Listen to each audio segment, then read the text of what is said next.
Hello everyone and welcome back to Agent Nagash channel dedicated to Age Sigmar, and in this video it's going to be my why play Disciples of Tzeentch.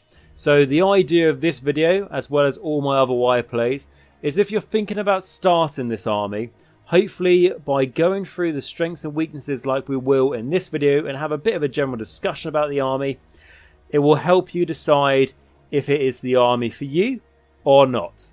And alternatively, if you already have a collection of Disciples of Tzeentch models, which may have been a project that you've been waiting to get around to, hopefully this video will give you some motivation behind it.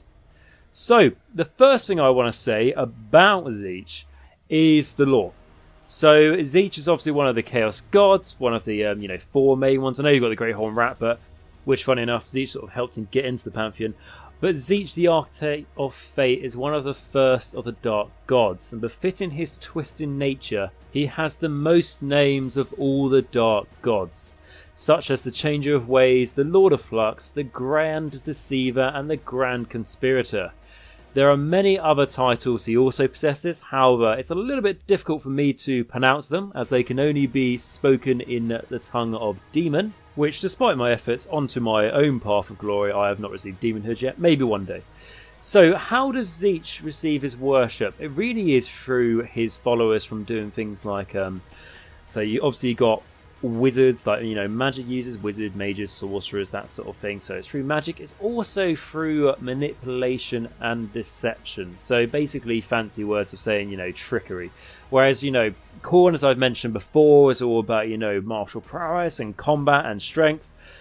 Kind of like a sledgehammer approach. Tzeentch is more about, finely detailed plans that a mortal will conspire to try and increase their power.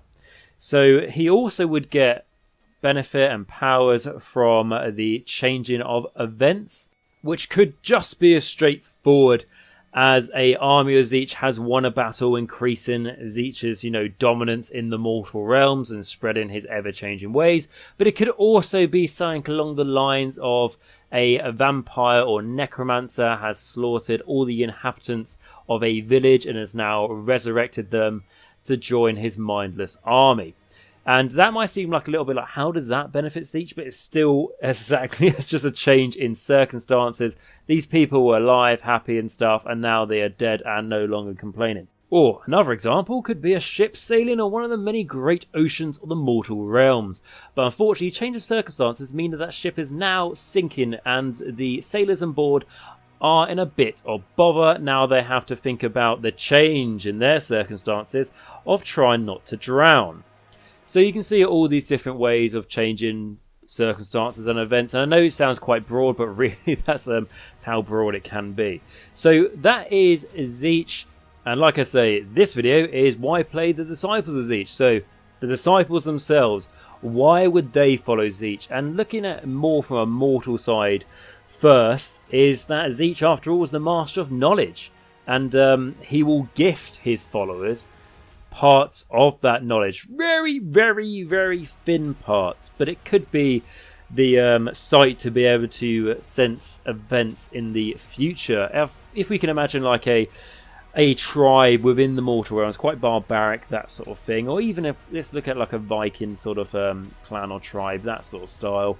And then they have a oracle there who can tell, certain things that are going to happen in the future. How can they do this? Well, actually, their patron, without them being completely aware, is Tzeentch, but they may see Tzeentch as a different aspect. I've talked about that in my Slaves to Darkness video, but anyway, because they've dedicated themselves to Tzeentch, now their oracle can, or the tribe's wiseman, can see these futures happen in the future, which benefit the tribe, i.e. then they make sacrifices or whatever to benefit Tzeentch. And Tzeentch would also gift his followers arcane abilities, so this can be, magic and sorcery, obviously. And a interesting one is he can also give them disguise to infiltrate the many different societies of the realms. So something we see here quite a bit is if we look at the Tzeentch Arcanites as an example, his standard sort of foot troops. They all look like, very strong bodybuilders and everything like that, how they're portrayed on the models, but really they could be old men and all that, and by Tzeentch's gifts, they've managed to disguise themselves. They can also use it to sort of like on a political affairs. So you could have someone who wouldn't exactly see themselves as pure evil, or like a hardcore dedicated follower of Tzeentch. However, in this city of order, let's say, he wants to increase his political standing amongst the rest of the politicians in that certain city. So by giving devotion to Tzeentch, there he is. There he gains his power, and there he can try and manipulate his way up through the power structure wherever he comes from. There's all these different things, and it's not as simple as the followers of Tzeentch firstly branched out to Tzeentch, try to please him to try and get some boons or something. Tzeentch would also tempt as many mortals as he can, as a lot of the other gods do. So some of them may have been good at heart, and then they've been corrupted slowly. It's all these different things, and it all obviously depends on your perspective.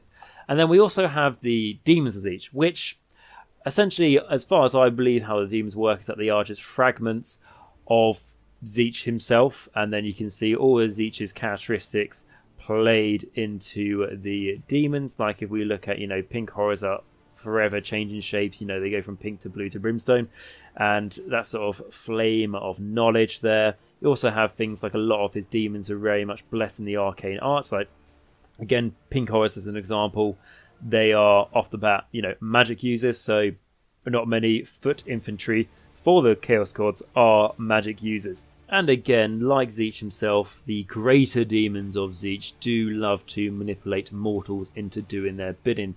After all the followers of Tzeentch are just mere pawns in his great plan of domination through his manipulation. So I am quite happy with that, to talk about the lore for Tzeentch, the Grand Architect of Fate. I think that's more than enough, especially for a Y player anyway. So what I want to move on to now is talk about strengths of the army. And I firstly, as most people would just be thinking strengths on the table, I want to think about strengths off the table. So this is more talking about, the collecting side, the painting, the building, and everything else that comes with that.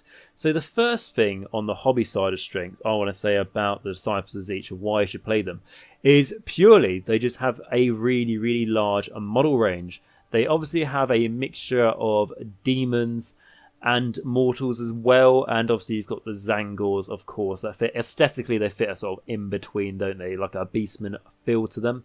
And some of those models are particularly new. Of course, some are newer than others.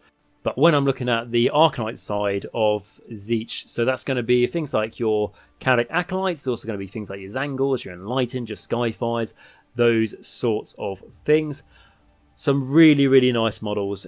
For me personally, the Chaotic Acolytes, they are great. If they could update Chaos Marauders to that standard, or like Blood Reavers, absolutely fantastic. And then of course you're going to have fantastic centerpieces like the Lord of Change or Kairos Fate Weaver. You have got that as well. And really, with this model range also comes fantastic painting opportunities.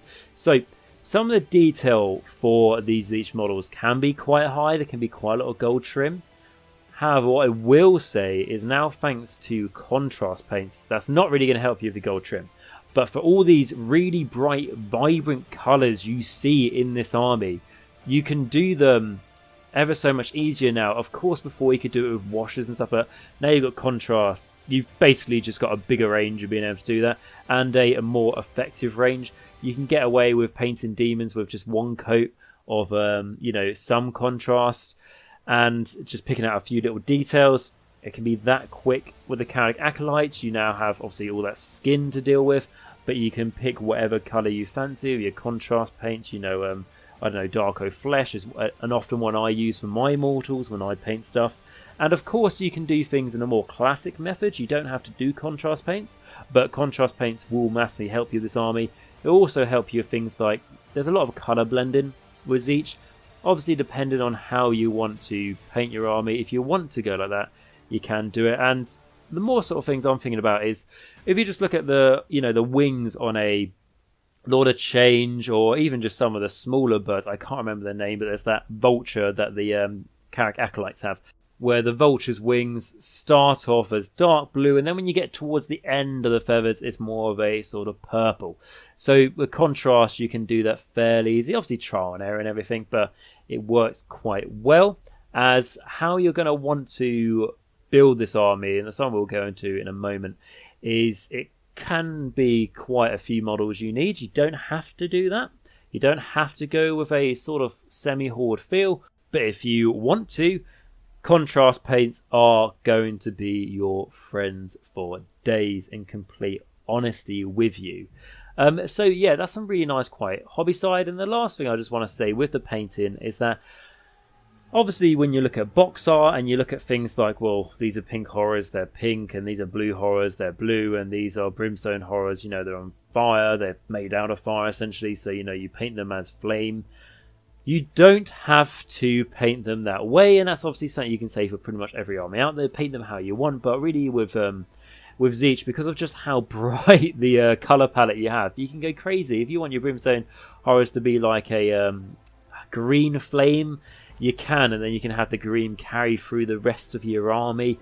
And when you have obviously the battle tone for the army, it will give you some colour schemes you can go for, but obviously you can just paint them however you want. And the reason I wanted to mention it in particular for Tzeentch is just because you can have some really good fun with those crazy colours.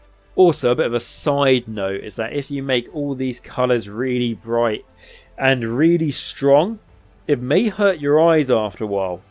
However, that's not a weakness, because what I will say with that is that it's also going to make your opponent's eyes struggle as well, which means that maybe they'll get blinded halfway through the game, which is just as planned, as I'm sure that was one of your great and very conniving little schemes you had right up your sleeve.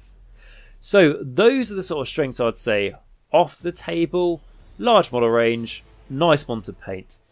And then going into on the table, I'm not going to lie to you, and obviously, you know, the time is recording and things do change over time, but Tzeentch are one of the most powerful armies in Age of Sigmar currently. Can they be beaten? Yes, they can be beaten. There are other armies out there that can counter them, but can they go 5-0 at a tournament? Yes, they can, most certainly. And it's not like if you play them to the best of your abilities, you know, 1 out of I don't know, you know, 500 people who play this army will be able to go 5-0 at a tournament. You can do so. Obviously, it requires effort, but not as much as if I was to say Beast of Chaos going 5-0. So, what are the strengths of this army on the table? And of course, I am going to have to start by saying magic, as the Disciples of Tzeentch is one of the most powerful magic casting armies in the game. If you look at other armies, you can go, you know, or Teclis is very good, or Lord Croak is very good, or Nagash or Arcan are very good, but they tend to just be one-off, you know, characters.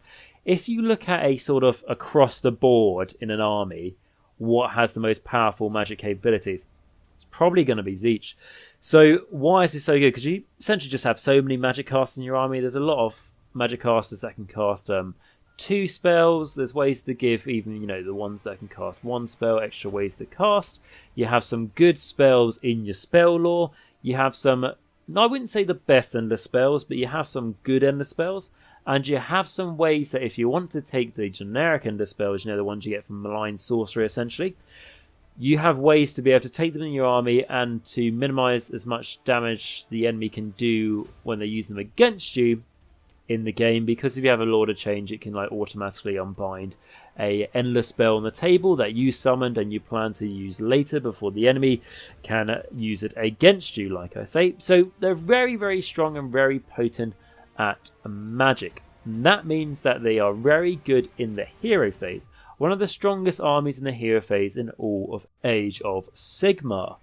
So they have that. They're also one of the most shooty heavy chaos armies in all of Age of Sigmar. Yes, Skaven are very they can be very focused on shooting, but if you take Skaven out of it, if you compare Tzeentch to the other 3 main chaos gods, I would say it has the most shooting potential. You have, you know, straight up you have things like Skyfires, but then you also have things like Horrors that can shoot. You also have your Acolytes that can shoot as well, which I think is quite a nice shooting attack.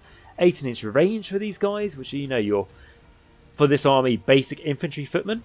So it's nice to see a Chaos army with shooting, because to be honest, it's mainly order that tends to dominate the shooting, not including the Mortek crawlers from the Bone Reapers. So it's like I say, it's nice to see Chaos with a bit of shooting. Also, Tzeentch isn't really that bad in combat. So I will just say they're not the best in combat, obviously. However, the army can kind of handle itself. You've got things like Zangors that are quite good in combat. You've got things like Zangor and Lighten that are good in combat as well. But what I will say with your combat efficiency with this army, it's not very good at having to deal with combat against itself. So when the enemy tries to swing against you, your guys will die pretty goddamn quickly. That is where things like pink horrors come in, because pink horrors are one of those things you have to mention when you talk about Disciples of Tzeentch, because they are very, very, very, very strong. And how so? As far as I'm aware, 10 of them cost you 200 points. So you might think, 200 points for 10 models with, like 1 wound each, that's not very good. This is where they get good, because when each pink horror dies, it can turn into 2 blue horrors, which in turn turn into 2 brimstone horrors. And that means that your 1 10-man strong unit of pink horrors that was 10 wounds is actually in fact 50 wounds. Which is really hard to deal with and to try it and slaughter to the last. Is it impossible? No. But is it a problem, particularly if you don't build a list to deal with it? Yes. As also there is a way you can take, I believe it's a sub-allegiance for the army, that will make the enemies not be able to retreat if they're in combat with one of your demon units. So those pink horrors could tie things down for absolutely ages, make the enemy waste 1 or 2 turns, and in that time you've claimed more than enough objective points to be able to win the game.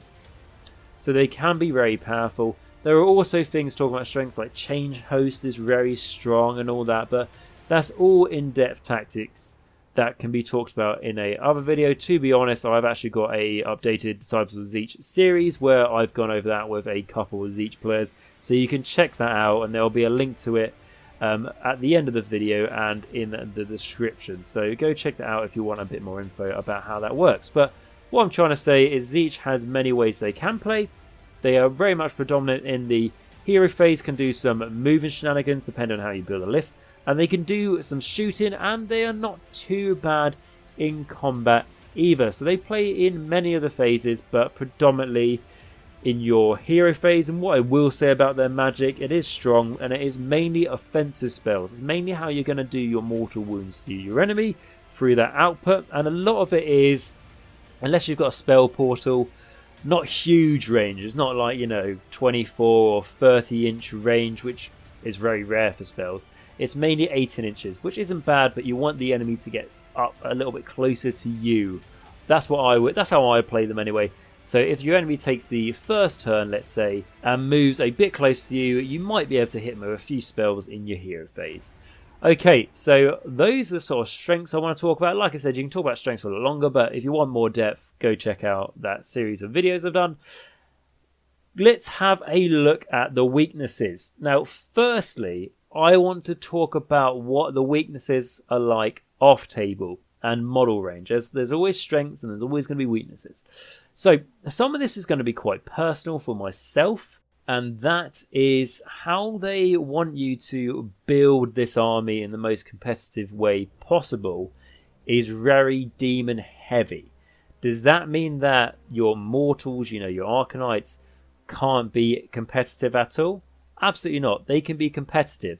But if you want to go 5-0, the easiest way you can, you go on the demon side. One of the easiest ways they do this is their Locust ability and their Allegiance ability that makes the enemy like -1 to hit you if they're in range of a demon unit.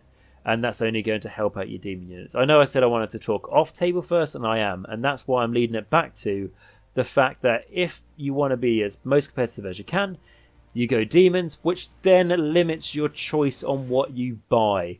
And for me personally, I think the Arcanite side looks a hell of a lot better than the demons. Like I say, personal taste and all, we're all different, but I'm not a massive fan on the look for the demon models for Tzeentch. I think the Lord of Change is very cool, but the pink horrors I'm not a fan of. The flamers I'm not a fan of. The screamers I'm not a fan of. And the chariots I'm not either. Just because I know it goes with Tzeentch's theme. You know, it's all like ever changing. They all look a bit weird, but I think they all just look, quite frankly, a bit cartoony. If I look at things like the flamers, I personally don't think, and I know they're older models as well. That is the thing. They are older models. But if I look at the flamers, it looks like something you can make out of green stuff. You know, it doesn't feel that good, and you guys might think completely differently, and that's absolutely fine. I'm just saying, again, I'll mention the words personal preference just so I don't offend anyone, but for me, that's the problem. And if you want to have a Arcanite focused army, like I say, competitively, it's not bad, but it's not going to be as good as the demons. However, you should still be able to keep your friends as the demons to play against, especially if you play against a change host or something. Your opponent is probably not going to have the best time, especially if they are not the most competitive player. But of course, in this case, you don't have to take a really competitive build like that. But like, all I know is if I was stuck in combat with 10 pink horrors, and like I say, 10, that can be, if you had 20 pink horrors, you know, then that will come into what, 100 wounds at that point, and you're stuck in combat. That's not going to be a fun to play experience for me, but you know, that's with everything. You could say a Fleshy Ear Court's taking, you know, shitloads of Terrorgeist isn't going to be fun as well to play against, which is absolutely true. And unfortunately, if you want to go the Arcanite side, at the time of this recording, as far as I'm aware, there is no start collecting box for the Arcanite. It is mainly just focused around the demons. But what's not too bad about that is if you do go the Arcanite heavy, because Tzeentch is one of those armies that can summon demons on, you could just buy one box of the start collecting box for the demons, and then that gives you a bit of a toolbox to be able to summon some demons so you're not feel like it's wasted. As the summoning mechanic for Tzeentch, it's not actually that bad. It's quite a easy way to bring models onto the table. Is it the strongest summoning mechanic? No, but it's something. Essentially, you can summon things with certain points. I believe they're called fate points, and you get fate points by you and your opponent casting spells. So it's something that's going to happen anyway. So it's an easy resource to generate. But yeah, so that's my thoughts of the model range personally, and I call this a weakness, but like I say, you may not have the same feelings as me, and if you really like the demon models, then you've literally just got loads of models to choose from, so it's not too bad. Of course, there are a few resin models within the range, but not too bad either, so that's not too much of a weakness. And then again, staying on the hobby side of things and a weakness, if you want to go demons, absolutely fine, but if you want to go the Arcanite side, like I said, contrast has made things a lot easier to paint, but there's still a lot of things like gold trim and all that sort of stuff, so you will be painting more than your fair share of gold trim, but that's mainly a problem with just Chaos Armies, isn't it? And you might not even mind that, to be honest. I know it's just something that I do. And in particular, if you want to go heavy on Karak Acolytes, you would probably want to take quite a lot of them, which means a lot of gold trim on those shields to do. But like I say, it depends what your liking is. So with that, I then want to look at weaknesses sort of like on the table. And like I said, Tzeentch is a very strong build. You can do lots with it, and it's a good book with lots of customization. But one of the things I've already mentioned is that it's more demon focused, but you can still have, you know, not a bad list with your mortals. Is that your saves are not particularly good in this army, so that's something you want to watch out for. If the enemy's got a lot of shooting, it could be a problem, or the enemy's going to be very hard hitting in your face very quickly. Again, it could be a problem for you. Some of the Arcanite units have some pretty poor bravery, not the worst, but not the strongest, especially how there's not really many banners and stuff that give you pluses to bravery, like is kind of the norm, which can be a problem. But what I will say is probably going to be your biggest weakness when trying to play the Disciples of Tzeentch is that it's not an easy army to learn. Of course, some people pick rules up quicker than others, and some people may learn the army very quickly. But because this is a very interesting army to play, it's essentially, you know, you're being very delicate with a scalpel of how you are destroying the enemy's army and winning the game. It's not as straightforward as a sledgehammer approach of the Iron Jaws or something, you know. So you have to be a bit more delicate how you do things. You have to learn the sequences of things very importantly in the way you cast your spells, because you will be doing a lot of them. You obviously get your Destiny dice. That's just a fantastic thing with the Disciples of Tzeentch. Exactly, it makes it a way for your army because it plays so, you know, intertwined in your strategy, and you need certain things to go off at a certain time. You have these 9 dice you roll before the game that are dice you can use for certain abilities in the game, and that you can replenish the pool. So when you really need to get a 6, 9 out of 10 times you'll be able to choose a 6 from that. Of course, it doesn't work for priorities and some other circumstances, but it works for most things, especially helps with casting and everything else. So what I would say is that when you first play your game of Disciples of Tzeentch, you might lose it, and you might lose your first 3, and you may be thinking, I thought this was a very competitive army, how have I lost? Is it me? What am I doing wrong? And really, it's just because it's not the easiest army to pick up and go, especially for like a first army or something. It doesn't mean that you can't make this your first army, or it's not an army you should play, but it means you've got to give it time. Don't give up straight away, and it's an army that will greatly reward you the more time and experience you put into it. And when you do start getting a bit better and all that sort of thing, and you're thinking like you want to take it to a tournament, and you go, right, most of my other, you know, local armies I fight, I'm managing to win them. So I'm thinking at the tournament I'll do quite well. However, there's no other local Tzeentch army. What I would say is that if you plan to go 5-0 at this army at a tournament, be prepared to fight another change host, something like that. So be in mind that if you're running a change host, as an example, have a way in your head, a strategy of how you would beat essentially a mirror match. And that can come to things like making your drops as small as possible. So with the sort of weaknesses done, I want to bring this more to a summary. And what I will say is, if you guys have got any more weaknesses, any more strengths of this army, please let me know down below. One that I forgot to mention earlier when I talked about shooting is I gave some examples and I didn't mention Flamers of Tzeentch, which are obviously a great shooting attack they have, especially how you can spam it. So if you guys have got any more strengths and weaknesses, please let me and everyone else know down below. As I say, this is an army I played it in like 1st edition, but that was a long time ago, so I'll be very interested to hear your thoughts. But bringing it to a summary, why play Disciples of Tzeentch? What is the last reason I'd give? I'd say play this army if you want to have a huge model range to be able to collect. Remember, you can take Slaves to Darkness in this army, of course, like all the other Chaos Gods. That's a huge strength for them, especially towards the model range. And you can also take Beasts of Chaos in this army. I know you've got Zangors, but if you want to take the Beasts of Chaos Battalion, which I think is called the Twist Fray, something like that, you can take that in the army, like we mentioned in the Beasts of Chaos videos, and now you've got Beasts of Chaos in your Tzeentch army, keywords and all. If you also want an army that is really brightly painted, it really sort of stands out on the table, and it basically really sort of connects with your ideas of an explosion of colours, this is certainly the army for you. You can also have lots of colours in this army, as if you look at some armies, you might go, oh, their main theme is blue, or their main theme is purple, their main theme is yellow. You can have loads of different colours in this army, but it still works all together. It doesn't look really odd. Again, it's one of those things, as long as it's all based the same, it really helps. But in this army, you can have a pink Horus standing next to a blue Flamer as each, but they don't look off together. So the theme of the army is very good and very flexible of how you want to paint it, as I've mentioned already. And then, of course, like I've already said, it can be a very competitive army. You can do really well with it, but this is obviously all subject to change as time goes on, but it will probably always be a strong choice if you want to do well in a tournament. The other thing is that if you want to, like I say, go the more sort of Arcanite side, they're still pretty cool and you can still do well with them. And I think they're referred to as like friendly Tzeentch as well, so you're not giving your opponent too much of a tough time to fight against it. So guys, with that, that is going to be my why play Disciples of Tzeentch video. I hope you found this video useful. Again, if you feel like I've missed anything out, let me and everyone else who's going to watch this video know in the comments, as we'll greatly appreciate that.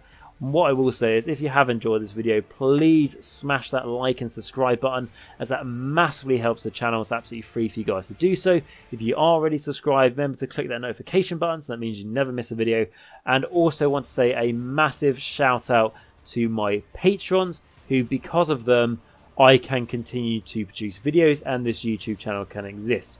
So they do an amazing job and I can't thank them enough. If you would like to become a patron, there will be a link to it at the top of the description down below that you're more than welcome to check out. Even just $1 a month is really what goes towards making this channel be able to, like I say, keep going really. So I'd appreciate anything you can give.